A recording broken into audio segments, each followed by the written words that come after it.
So every fish has got what's called an osmoregulation system. And an osmoregulation system is the system that is responsible for the balance of salt within the fish regulating by the environment. And the osmoregulation system of a fish actually requires a lot of the fish's energy. So a fish only has a certain amount of what they call molecular energy, or energy available to the molecular structure of the fish and the systems that the fish actually have. So once again, the fish have osmoregulation systems, they have immune systems, they have digestive systems, they have circulatory systems, all these systems that comprise how the fish actually works. And so therefore the osmoregulation system, which does actually require a fair bit of the fish's energy, if you add the fish to low salt, it is believed that the fish use less energy in their osmoregulation system, so therefore more energy is supposedly available to the fish's immune system.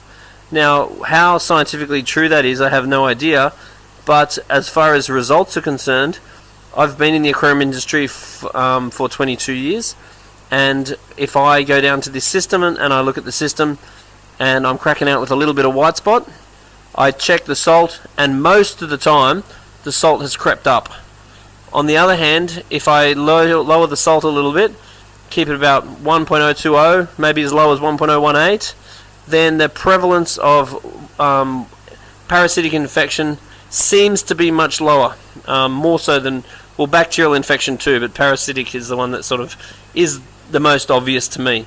So if you've got a healthy fish in a very good healthy tank, and it's been a while since the fish has gone in there, the tank's got lots of hidey holes and places where the fish can get away from and reduce its stress, then I recommend running your tank at about 0.025, 0.026 even. That's what natural seawater is, and that's perfect for the corals, and I really do get the best long-term results. As far as introducing fish though, I am a believer in dropping the salinity. If you have a quarantine tank, I would be running the quarantine tank at 1.018, 1.020. Then I would slowly raise the quarantine tank back to where the display tank is before I introduce the fish back into the main display tank. And that's one of the benefits of having a quarantine tank. If you don't have a quarantine tank, then what I'll tend to do is lower the main tank to 0.020 before I introduce the fish. Then once I introduce the fish, I'll slowly raise the salinity again.